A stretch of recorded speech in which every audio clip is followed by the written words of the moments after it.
my life is difficult. So about a few years ago, I worked at this like home type of houseware, like fancy houseware store, whatever. It was really nice store, it was great. Love the job, whatever, no one cares about that. But so I'm going to work one day and I'm like in a rush in the morning time. I'm always in a rush in the morning time, to be honest. I rarely have a leisurely morning. It's always kind of like a disaster. So I'm rushing to get to work. And it's not like I'm the one that's late for work or anything, but I'm the one to like get there like when the shift starts, like clock in real quick. So I'm rushing to work, and then so I have to do my hair, right? So I kind of had it tied up from the night before, and I'm gonna throw on this thing. It was like a ponytail, like it was too big. It was like a weird thing. I don't know if I made it or I bought it or I don't know what I did, but it was too big to be a ponytail, but it was too small to be a wig. Like it couldn't fit over my whole head. It wasn't a half wig. I don't know what it was. Some kind of wiggy tail type of thing, but that's what I threw on. So I had a bun going, so I threw that joint on my head, whatever. I don't care what this wiggy joint thing is. I'm putting it on. So I throw it on my head, and for some reason, I thought it was a good idea to only use like 2 bobby pins. And anybody out there that wears like weaves or wigs or extensions or whatever knows that 2 bobby pins is not enough insurance to, you know, ensure the security of your hairpiece. Like everybody knows this. And I've been in the game, like I'm not new to this. So I'm like, whatever, I just threw it on, and for some reason 2 bobby pins felt sufficient. So I threw those on and it felt a little loose, but I'm like, whatever, I gotta go to work. I run to the workplace, you know, 8-hour shift. So at work now, and it wasn't even a cute, like I remember exactly what it looks like, and it wasn't not cute. Like it wasn't even a cute hairstyle. It was a waste. Like this all happened for an ugly hairstyle.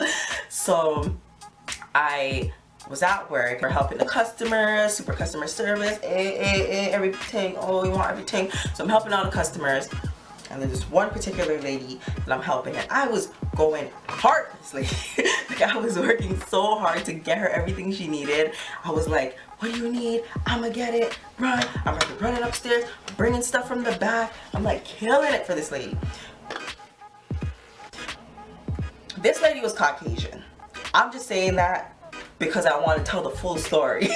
She was a white lady, and that's cool. So I had to go up an escalator because the store had 2 store levels and a basement. So I had to go up the store level to get something from the upstairs level. So I remember I ran upstairs, and then I remember running, and then I remember going back down the escalator. Like I either went down the escalator back or I went down the elevator, whatever. The point is I went up something and then I went down something, and I was back to the main level. So I'm standing by the cash register with this lady, and you know, I'm talking to her about how we probably don't have what she's looking for, or we do have what she's looking for, and we have to order it in, or you know, we have to back order it, or we could deliver it to her house, her office, or whatever. I don't remember what I was talking about, but I just remember the feeling of looseness coming. Like I just remember a very, very loose feeling. Like if that moment could stop in time, my goodness, it just went simia megan.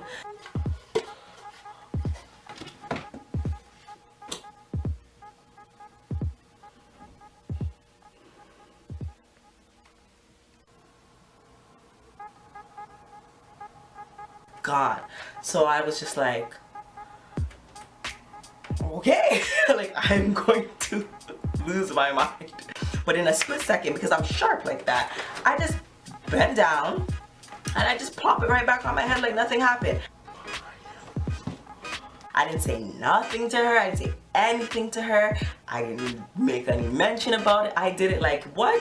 What do you mean? Wigs drop off all the time. Your wig doesn't drop off? Oh, my wig drops off. Oh, my hair drops off all the time. Like yours does. I made it seem like that was just another Tuesday.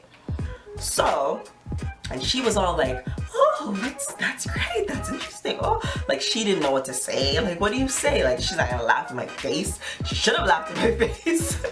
And she would have all right to laugh in my face. So I throw it on my head, and it's just on my head now. It's like not even, I'm not even pin it. So I'm just like, talking to her like this, praying it doesn't fall again. So I'm happy because I'm like, okay, this happened and I did not die.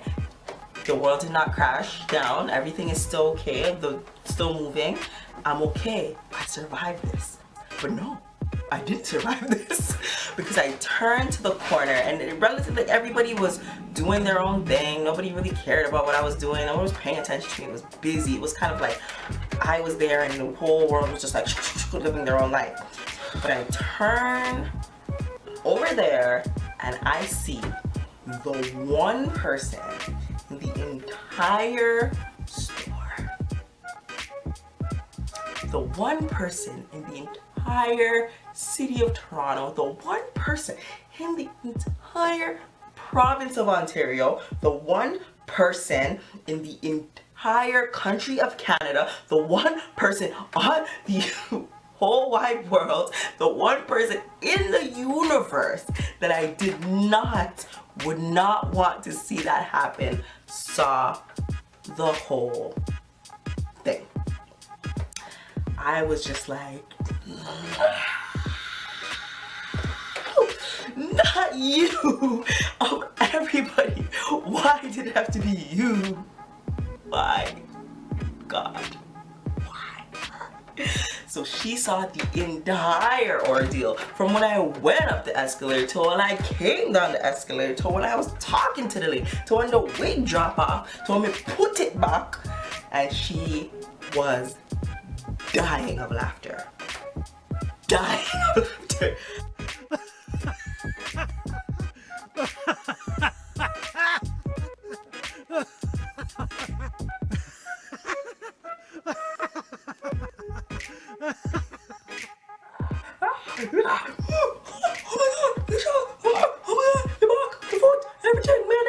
She was dying of laughter. And I was just dying because I could not deal. So I think by this point the lady had gone about her business. She was probably embarrassed because whatever, she was probably embarrassed.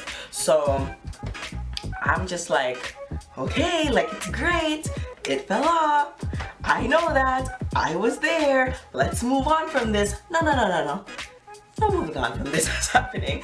She was not having it. She was going to revel in this as long as she could. She was going to live here as long as she could. And I just had to eat it. I ate it like breakfast. I ate it like a Tim Hortons bagel. I just ate the whole thing.